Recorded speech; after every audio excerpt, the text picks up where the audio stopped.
They are both garbage. I like white trash to the whitest of trashes, okay? Hey, my loves, welcome to my channel. If you're new here, I'm Jay. If you're not new, then welcome back, girl.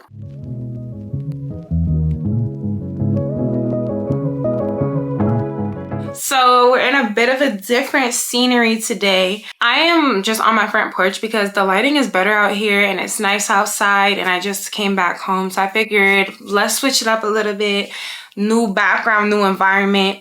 If there's like background noise a little bit, the windows are open, but I don't think you should hear too much background noise. So if you do though, apologies in advance. Let's just get right into this video. So today we are going to be talking about the newest episode of Life After Lockup. If you watch Love During Lockup, Life After Lockup is pretty much the same show, but it's when the inmates are out of jail. So let's just get right into it. So the episode starts with Bianca and Daniel. If you watch them on the last season of Love After Lockup, then you already know that Bianca is a hot mess. So Bianca is 23 years old, Daniel is 31 years old. So Bianca, she has had a lot of issues already. She almost lost her life to a drunk driving accident, and she's pretty much an alcoholic. And she sought Daniel out because he got arrested for drunk driving. So some sick, twisted way, she was seeking out people that got arrested for the same incident that almost made her lose her life. Like I said, hot mess. But anyway, I think at this point he's like a day out of jail. They start talking about basically how they met. You know, she was in an accident by somebody who was intoxicated behind the wheel, and that was what I was arrested for. So that's what drew her to talk to me. So yeah, immediately no. Because what are you even talking about?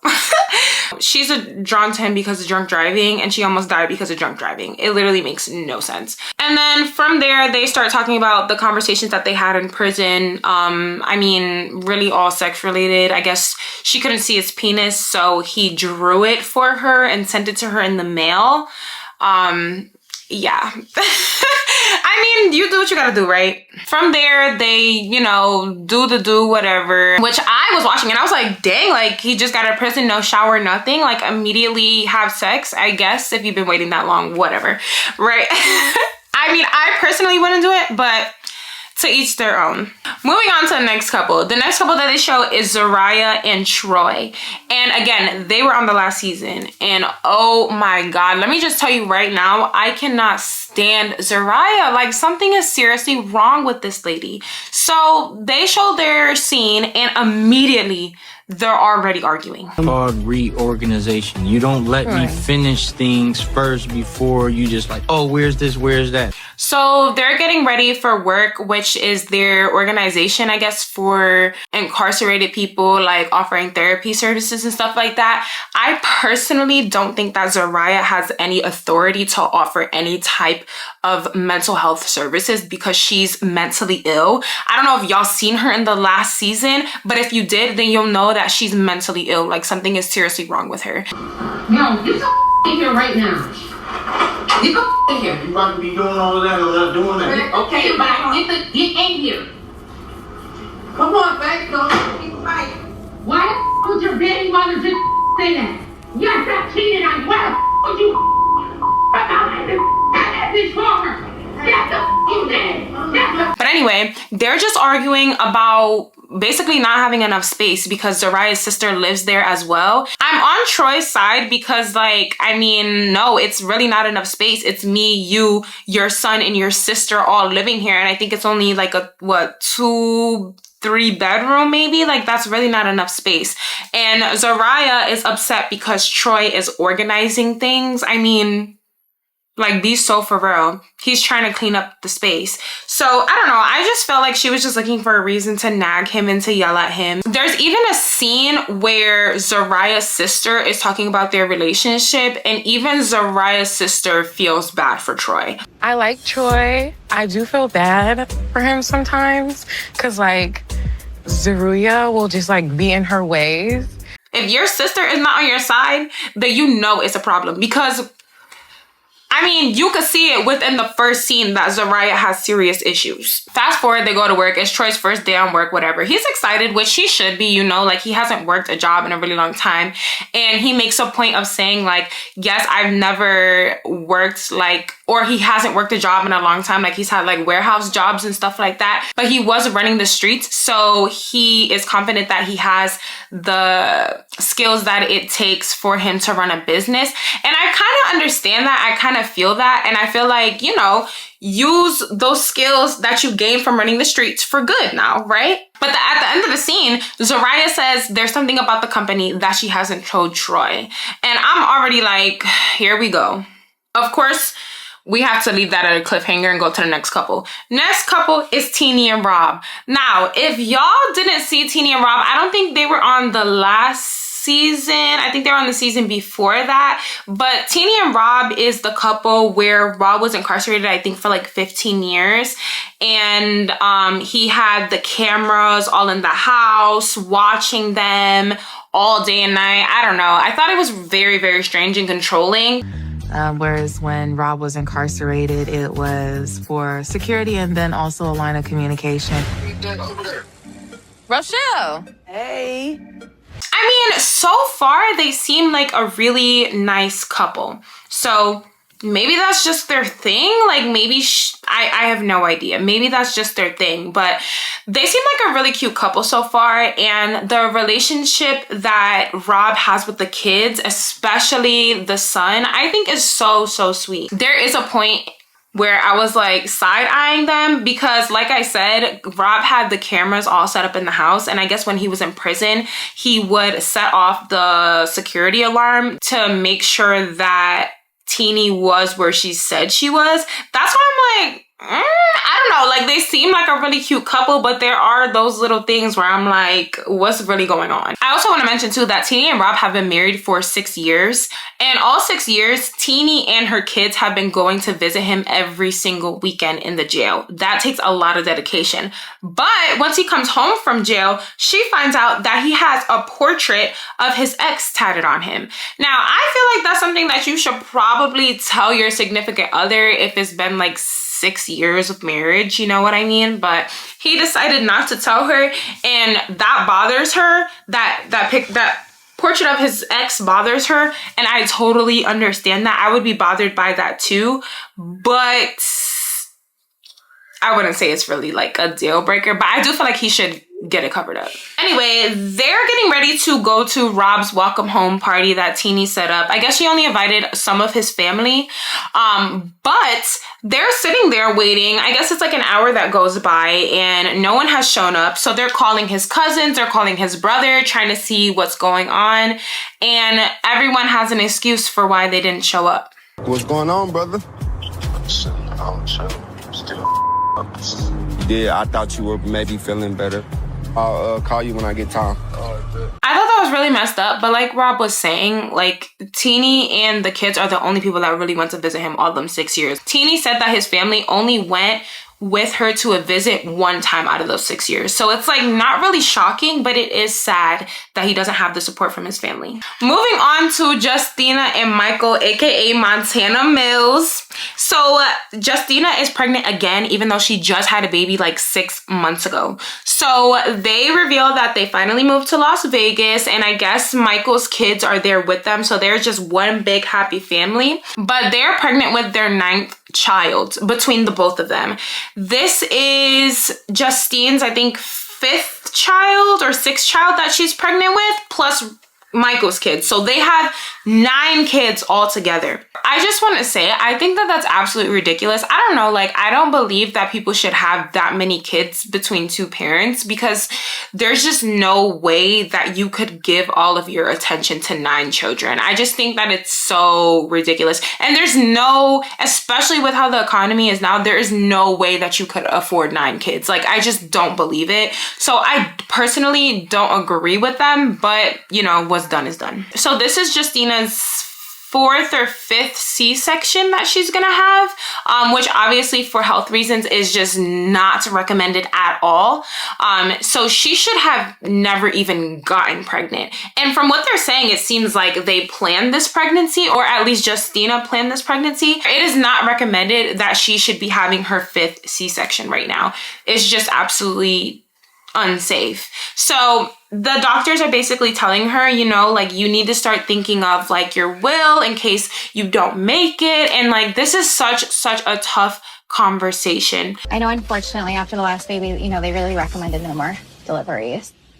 With C-sections, it gets a little bit risky, especially this being number 5. I just couldn't even imagine, like, she could really possibly pass away from this pregnancy because of how risky it is. So I am very nervous for her because that's really, really scary. Next couple that we're introduced to is Key-Rock and Brittany. So they were not on the last season, but they were on the season before that. And let me just tell you, I love Key-Rock and Brittany. Like, I think that they are so sweet and cute together. Just to give you a little bit of background about them, so they were actually in prison together. Brittany was in jail for armed robbery. Key-Rock was in jail for robbery. Brittany got out before Key-Rock. And then obviously Key-Rock came out, I think it was like a few months or close to a year later. But they have been dating ever since they were in prison together. And Key-Rock is transgender. So unfortunately, Brittany's family doesn't really support her. So they did have those issues in their season, in their original season. But they have been pushing through together. And I do want to say too, Brittany, the red hair is giving. Brittany and Key-Rock, they are trying to get their lives together. Key-Rock is in HVAC and Brittany is doing her beauty nail thing. So they're basically moving their whole family, or Key-Rock's whole family, to Houston, Texas so that they can really get their lives started. But as they're getting ready and prepared to move, Key-Rock gets a phone call saying that she has not been approved by the state of Texas. They're actually both on parole. So Brittany and Key-Rock are still both on parole because they were both in prison together. They got out around similar-ish times and have similar-ish charges. So they got approved by the current state that they're living in, which I forgot which state it was that they're living in. I think it's Virginia. They got approved by the state that they're living in to move to Houston, Texas, but Texas has not approved them to move. It is up to the state of Texas to approve or deny. And as of the current moment, they have not granted approval for our request for reporting instructions. Although this is sad, I'm just like, why in the world would you pack up your whole family, put a down payment on an apartment and everything, make all these moves, and you didn't even get approved to move? Like, I just feel like on Key-Rock's part and on Brittany's part, that was so irresponsible. Like, it just literally didn't make any sense. Now we're moving on to Kimberly and Joey. This is the next couple that we're introduced to. They were on the last season, and let me just tell you, they are both garbage. I like white trash to the whitest of trashes, okay? Because I literally cannot with them. So Kimberly, every relationship that she has been in, she has been cheated on. So she has a lot of trust issues, a lot of insecurities, which is understandable. But she is a serial relationship hopper. Like, it's ridiculous. Like, girl, take some time for yourself. Kimberly and Joey have known each other pretty much their whole lives. They were even dating back in 2018 before Joey went to prison. Joey's not home, so Kimberly is checking his location already. And then she's talking about, oh, well, I'm checking his location because he's an addict and I need to make sure he's doing the right thing. Now, I get that, but at the same time, there's not really anything that you could do to stop him. So I kind of didn't understand that statement, but I also never been with an addict, so I don't know. Joey is finally fitting into his role as a daddy. So he is picking up the kids from school, dropping them off to school, you know, playing dad, whatever he's doing. And in the last season, he really wasn't doing that much, but I feel like he needed to adjust. So I am happy to see that he is finally playing his role as a dad, especially since he hasn't found a job yet. At least he's doing something. But this is the tea. So Kimberly has 2 kids. And back in 2018, before Joey got locked up for the 11th time, however many times he's been locked up, I really don't know, Joey and Kimberly slept together. And around that same time, Kimberly was sleeping with her ex-fiance, ex-boyfriend, ex-husband, whatever he was to her. Kimberly's 5-year-old son, she doesn't know who the dad is. She don't know if it's her ex-boyfriend, fiance, whatever, or if it's Joey's. So then, and this is messy, they gonna put up a side-by-side picture of Joey and the little boy. I see something in his eyes sometimes almost. I mean, we have mentioned getting a DNA test in the past. Like, we might as well go ahead and do it, you know?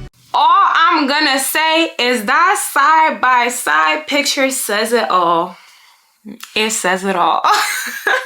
The episode hops back to Justine and Montana Mills. I don't know why I keep calling him that. His name is Michael, but his rap name is Montana Mills. So I'm probably just going to keep calling him Montana Mills because I like that better. So they're hopping back to the conversation about how she could possibly pass away from giving birth because this will be her 5th C-section. The woman I love is the woman I want to spend the rest of my life with. And to know that in a couple months, it could be the last time that I see her, it's devastating. Now, I thought that this conversation between them really opened the floor for an interesting conversation or a very controversial topic, I guess. I'm not really sure. Well, it is controversial, right? Because basically Justine is saying, like, if it had to come down between choosing her or the baby, she wants him to choose the baby. She does not want him to choose her. He wants to choose her over the baby. Now, her reasoning for this is, well, you know, when you decide to have children, you need to sacrifice for your children. Their life comes before your life. She does not want to continue living knowing that her baby would not be there with her and that her husband would not want that version of her. Now, I totally understand that. But in this scenario, I personally feel like it's more selfish to leave your 8 other kids without a mother. Let me know what y'all think in the comments down below, but I personally just feel like you can't just leave 8 of your kids without a 2-parent household because, like, let's be honest, one grieving father is not going to be able to properly take care of all of those kids. Like, he's just not, because he even said himself he doesn't know how to navigate the world without her, and I totally understand that, especially being married. I personally feel like it's selfish for her to, here's one more baby and you're gonna have to take care of them all yourself. Like, him taking care of 9 kids by himself while he's grieving in a whole nother state. He has no family, no support system. And if you've seen like the other seasons, like, his family isn't really that supportive because they don't really like his wife that much, I feel like. So I don't know. I personally think that it's selfish. I do feel like if it was me, I would want my husband to choose me over the baby. But I don't know. I know that's a very, very controversial take. I know it's a very controversial topic, but y'all let me know what y'all think in the comments down below of that, because I thought that really opened the floor for a very interesting conversation. Now we head back to Key Rock and Brittany. Like I said before, I don't understand why Key Rock and Brittany would even make plans to move without getting full approval from both states.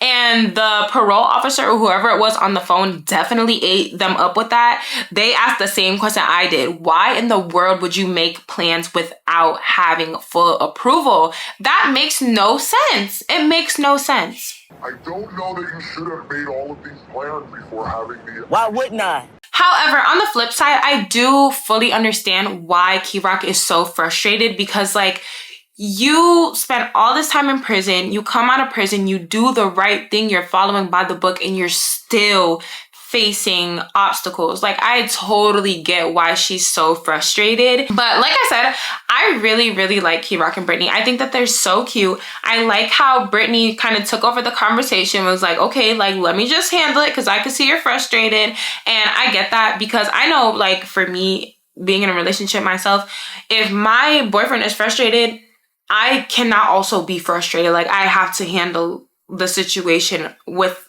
you know, a calm mindset, and vice versa. Like if I'm frustrated, then my boyfriend is very like calm and able to handle the situation. So I definitely get it. And I really like how Brittany didn't just like immediately get angry with Key Rock and was like, okay, let me talk to them and it's gonna be okay, we're gonna figure it out. So I think that they're really, really cute, and I think they have a very healthy relationship. So I like them. Jumping back to Bianca and Daniel, my absolute least favorite couple. Okay, I do not like them at all. So Bianca says that Daniel catfished her because he's very skinny. And, you know, I don't think that he's that skinny. Like, I was just like, what? I just thought that it was so weird for her to say that. Like, what do you mean? Like, he's really skinny. He's really not that skinny. And he's not big, but he's really not that skinny that she's trying to make it seem like he's just like this teeny weeny little thing, and he's really not. Like, he's the regular normal size for a grown man. Like, I was just like, that's really weird. And then they start talking about the sex that they had, and I was like, oh, this is so awkward. They have two completely different perspectives. I mean, I wouldn't put my man out like that. Like, I feel like I would just lie and say like it was good call it a day. But no, this girl was not happy. Okay, not happy at all. The sex was everything that I hoped it would be. The sex wasn't terrible. So Daniel and Bianca start talking about their paroling issue. Well, really Daniel's paroling issue. How he needs to ask for permission to stay at this house, but the parole officer or whatever wants him to be in a halfway house. So Bianca immediately goes into her white girl privilege. This is so unfair. When she said that, I was like, are you freaking kidding me right now? What in the world is unfair about it? Because he did a crime, did he not? He was in jail for drinking and driving. You almost passed away from drinking and driving, and now it's unfair that he has to be in a halfway house. I was just like, that doesn't make sense to me. Like, what? Anyway, she's talking about it's unfair because she had to spend $8,000 to move down here and blah, blah, blah, blah, blah, whatever. I just was like, oh, boo-hoo. Like, you know what I mean? Boo freaking who cares? And then it starts to get really awkward. So Daniel makes breakfast for them, and they're sitting, eating whatever, and Bianca is asking him to go get her some coffee. And he's like, why can't you get the coffee? Like, I don't want any coffee. Can you go get the coffee? It's your coffee. And she is getting so mad at him. And like, basically, it's like, after everything I've done for you, you can't even get me a coffee? I was like, is she serious right now?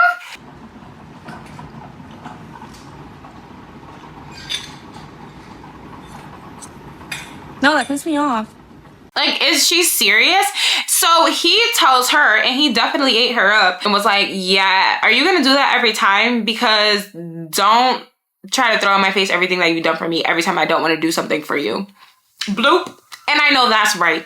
So she's still getting mad. She's so upset. She's talking about like he pissed her off, whatever. And I was just like, this is so awkward. And she's really trying to gaslight this man into like getting her a coffee. I was like, what's the point of doing things for your significant other if you're just gonna like need something in return? Like, I just didn't understand that. So add that onto my list of reasons why I don't like Bianca. So episode circles back to Zariah and Troy, and they are on my second least couple. They're my second least couple. And it's because they're at second because Troy, I feel bad for him, but Zariah, I cannot stand her. Zariah finally tells Troy what the big secret is.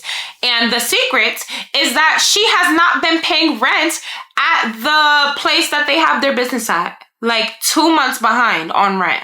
Not only are they 2 months behind on rent, they have no money coming in, no income. So they're about to be missing their personal rent payment on top of that. Now, my thing is, she knew Troy was coming home and he was not going to have any type of way to support them or himself. So instead of making sure that you had a stable income, knowing that you were going to have to support yourself, your child, and Troy, you quit your job, spend all this money to open a business, and then don't make sure that that business is afloat. Like, or don't make sure that that business has any income coming in. Like, are you freaking kidding me right now? I was so irritated when she told him that. I was like, what is your, like, are you serious? And then on top of that, to hide all of that from him when he's already insecure about the fact that she cheated on him while he was in jail.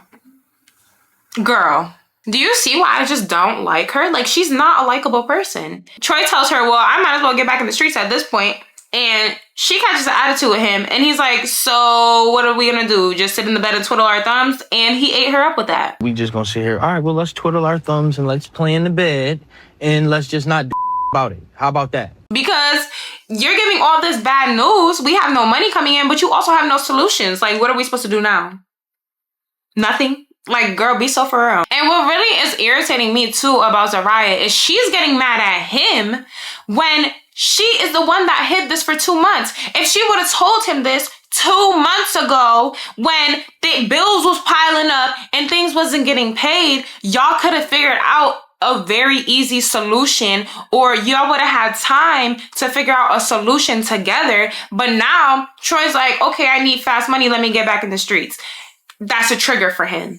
I feel like being financially insecure for somebody that hasn't been financially insecure prior to prison is a trigger. Like, how you gonna get mad at him for that? I don't know. I just feel like she shouldn't get mad at him for that. Now we hop back to Kimberly and Joey for just a little second. Their clip is short, but basically in this scene, Joey bought a DNA test to test a little boy to see if that's his son. And Kimberly, for whatever reason, does not want to test her son.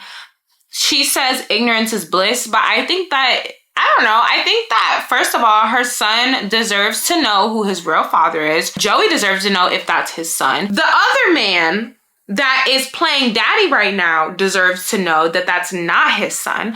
And then also, like, their kid right now is 5 years old. So I feel like at that age, it'll be better and an easier transition for him to know now who his real dad is versus him growing up being like 10 and 11 years old, finding out that the dad that he thought he had was not his dad. So I wasn't really on Kimberly's side. Like, I don't know. I feel like everybody deserves to know the truth. Like, ignorance is not really bliss when it comes to the paternity of your child. The last scene of this show is back to Teenie and Rob. So they have been showing clips throughout the entire episode of this fight between Teenie and Rob's mom, which Teenie and Rob's mom have never had a good relationship. And I can see from their season why, because Rob's mom is really a lot and she's so manipulative. Like I said before, Rob's family wasn't really showing up.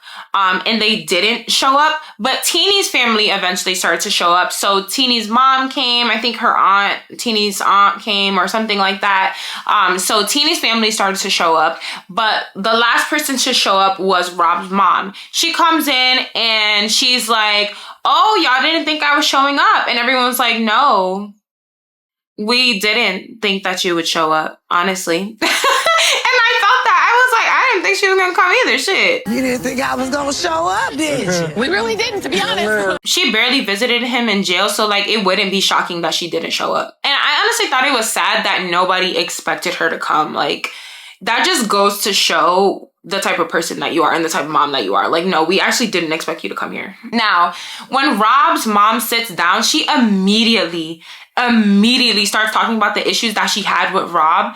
And it's all about her. And this is why I say I can definitely understand why Rob's mom and Teenie don't get along. Rob's mom sits down and is basically saying like, oh, well, you abandoned me to have a whole family. When Teenie's not there, I'm still gonna be there. And I was just like, I mean, Teenie has been visiting Rob in jail every single weekend with her kids for 6 years. Like, how are you gonna tell this man that he traded you for his new family when his new family was the only one that has stayed down for him for 6 years? Like, you barely visited. That's for one. And for two, Teenie is his wife. It's not like she's some random girl. Like, she is his wife of 6 years. They have a family together. They have 2 kids.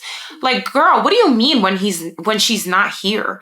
I was like, and Teenie was offended by that. And I definitely understand, because Teenie was like, what do you mean when I'm not here? Like, what are you trying to say? I I felt her on that, because what are you trying to say? That's one thing I can't stand, is disrespecting the wife. Like, she is the wife. Like, don't ever try to play. Like, don't ever do that. So I feel like that was a little slide dig at Teenie, honestly. And I feel like Rob's mom was trying to act like, oh, I'm just saying. No, you shouldn't have just said anything. Point blank, period. And I also felt like the mom was so jealous, which she showed that in the previous season too.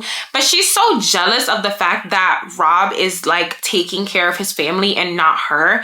When, like I've said multiple times, Teenie and the kids have been down for him for 6 years. His mom is on and off, always picking fights, always causing issues. So it's like, and then also, wouldn't you want your son to take care of his wife and kids? Like, I just didn't understand that. Like, what? It literally made no sense to me. But anyway, you can tell Teenie's getting irritated, but she's like, okay, let me just get up and go get a drink.